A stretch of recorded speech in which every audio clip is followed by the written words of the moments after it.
All my life, I've been fascinated by language. Not just words and sentences and phrases, but communication that surpasses verbal speech too.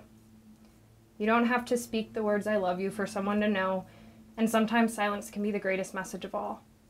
A smile, a nod, the furrow of someone's brow, the way their index finger presses into their thumb when they're nervous. All of these can tell you how someone feels without a single utterance. My sister Kaitlyn taught me all of this. Are you sure?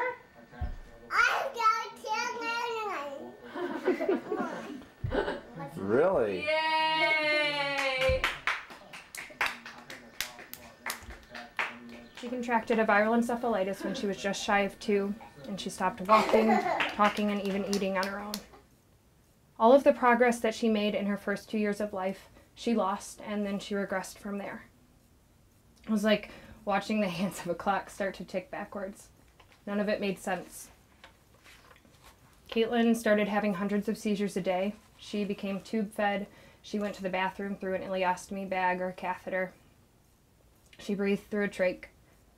13 years my sister dealt with this very involved form of epilepsy, and 13 years she didn't say a word.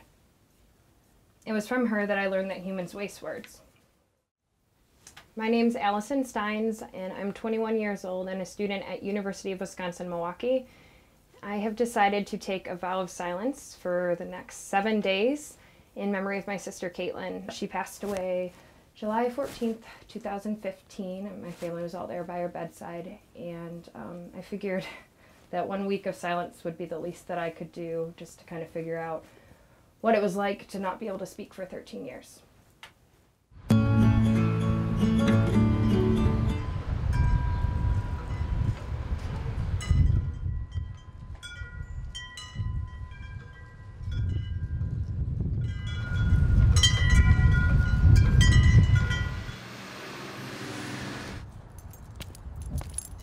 Yeah, good boy.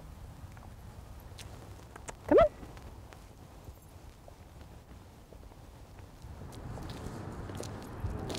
All right, so you begin tomorrow. How are you feeling? I'm feeling really nervous. Got the pre-jitters, but like a good nervous. I think that I've kind of had this idea for quite some time, so I'm ready for it. I'm feeling prepared. What do you think will be the hardest part of this whole process? Being alone with myself and my own thoughts. I have like a tendency to have so many thoughts and so many loud thoughts going on in my mind throughout the day, and not being able to like express those or share those with people, I think will definitely breed some anxiety. So I'm a little bit scared about that, but I think it'll also be really like introspective and rewarding, because I think sometimes we don't sit quietly with our thoughts for long enough, and so we don't really get to get in tune with ourselves and check in and see how we're doing.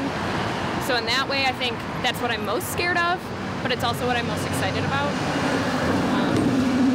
Yeah. How long do you think into this process do you think it'll start to get really tiring? I think day one's just going to be a shit show, if I'm being honest. So I went to Office Depot yesterday and laminated some note cards to help me kind of communicate more effectively throughout the week. And I just have 4 of them. One says, "I've taken a week-long vow of silence in memory of my sister Kaitlyn." Another says, "This has been as awkward for me as it has been for you. Thanks for trying it with me.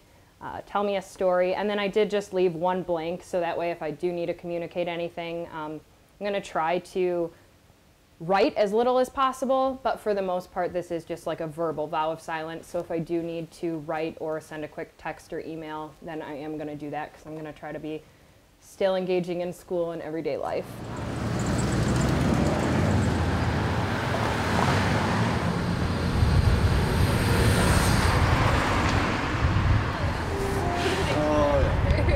Thanks for my whack. I see that. Oh, I'm sorry.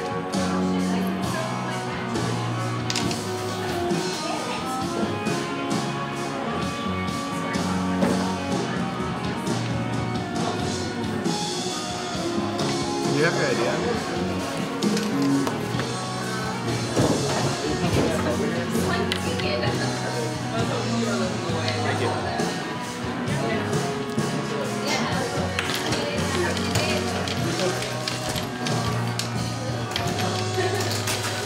Today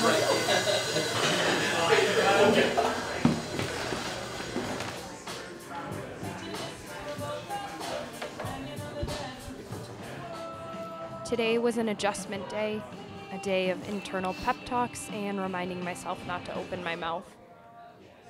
Of course, I slipped up and I spoke a few times. Sang a few song lyrics while listening to music in the morning, muttered some accidental swear words. Just like anything else, silence is something that you have to learn. And as funny as it may sound, I had to teach myself not to talk. Interactions definitely take some getting used to. Everyone responds differently to my silence. And I thought the last paragraph was really honest by him.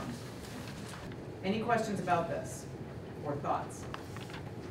Questions are the most difficult to navigate around, and figuring out how to communicate without words feels foreign and funny. The fact that I can say nothing puts all of the pressure on other people to fill in the gaps. I don't have to wait for my turn to speak.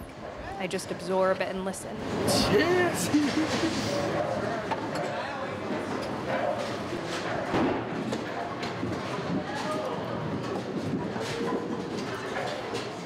I'm reminded not to take anything for granted, not even the sound of my own voice. And I'm learning to love the sound of my own laugh.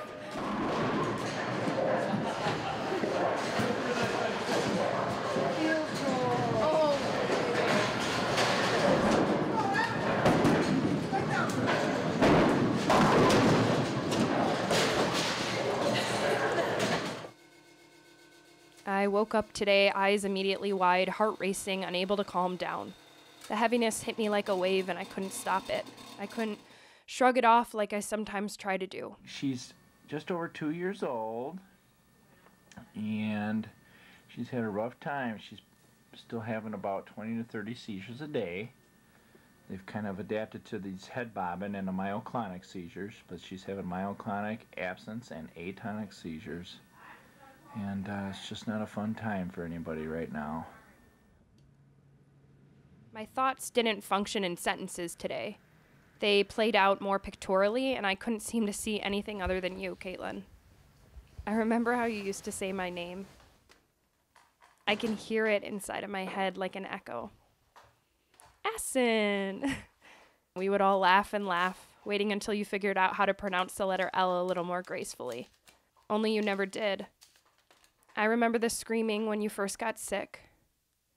The hundreds of seizures a day.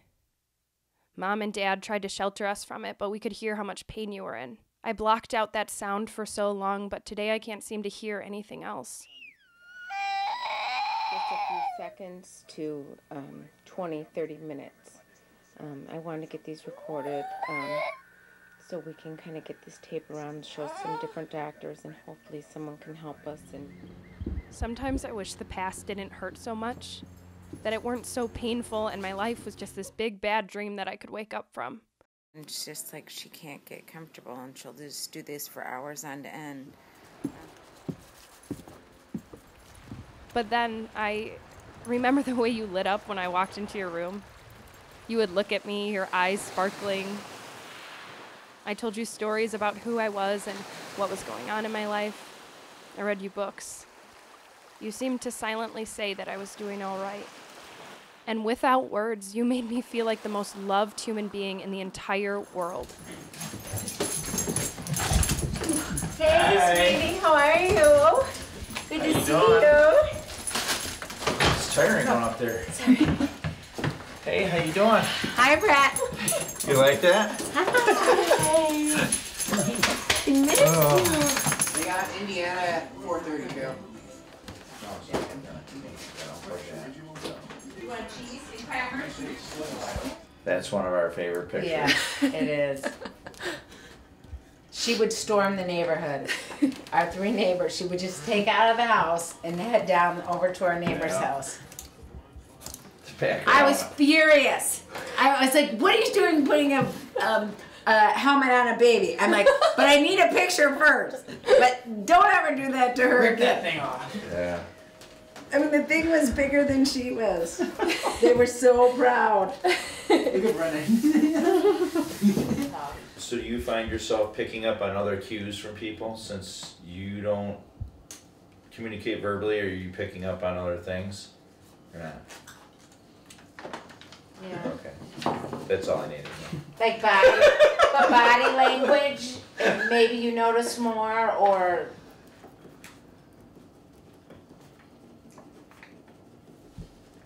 Well, I notice she uses her facial expressions more, and like she's more pronounced Yeah. when she's trying to tell you something. and you're more in tune to it. Right. Like we had to And become like more right now in tune to Kaitlyn. we're talking about her as I if know. she's not here.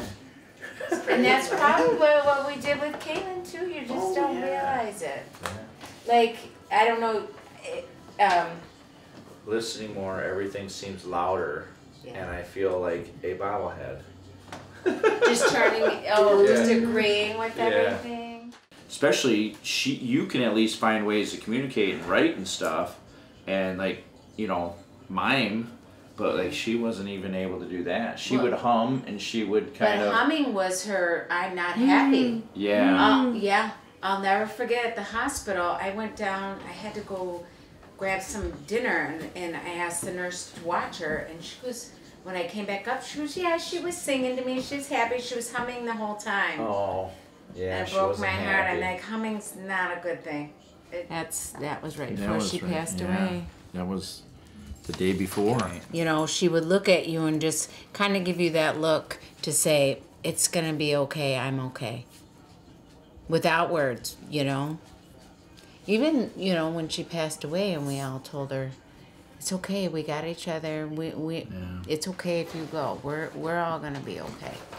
And that's pretty much when she passed away. It was like she was waiting for us to say it's okay. And you need to go and not be in pain anymore. And I'll never forget that last breath, though. Yeah. I tell you, that one tore me up. Yeah. that was when she's still healthy. Those eyes. I love it.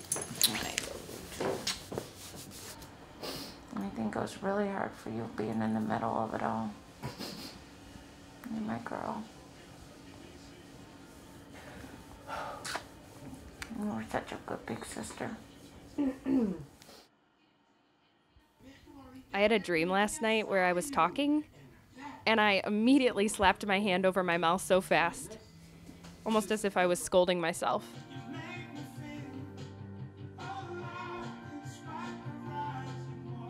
Today I felt a lot calmer.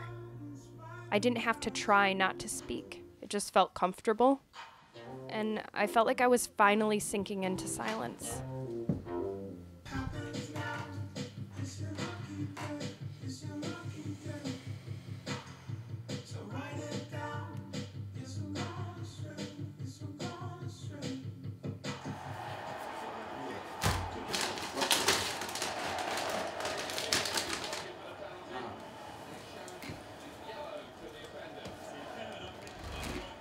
You're gonna change it as time goes on?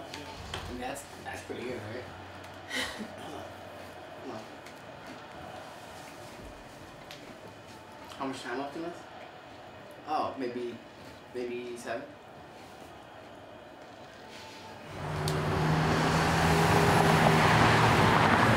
You better be ready.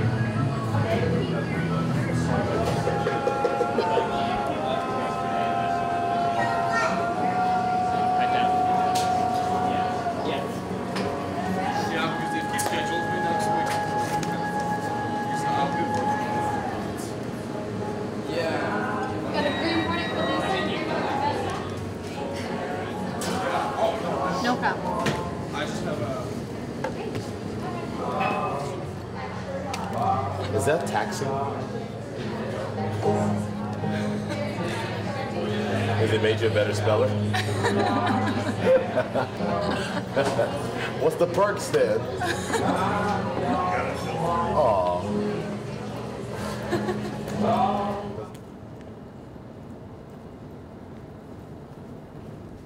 Sorry, media ethics is in what? Do you want to appoint the department?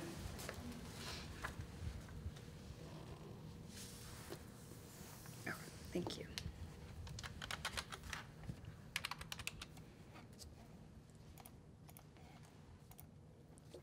I thought this would be the hardest thing I ever did. So you'll have this for 2 hours? I thought that I would be on the verge of a mental breakdown daily, but instead it's been the opposite.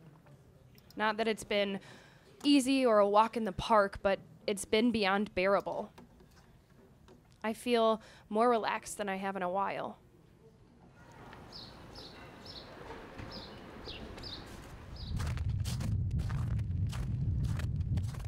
I'm still trying to find meaning in everything that's happened in my life and to my family. I think I always will be. And I'm still trying to rework pain into joy, because that is where the memories of my sister belong.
Okay, you finished your week. How are you feeling? Feels weird to be back to the world of words. I don't know. As weird as I felt about starting the week, like starting the vow of silence, I feel almost equally as weird coming back to being able to speak. It just feels strange. Like, okay, here's my voice. I haven't heard you in a while. And yeah.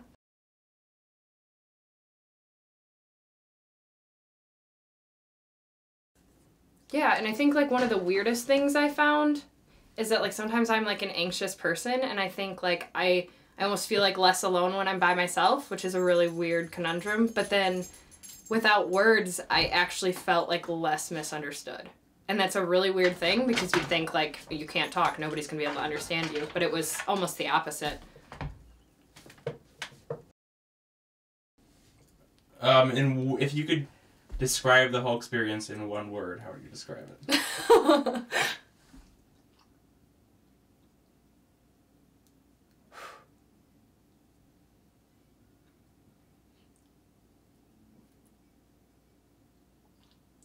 Loud.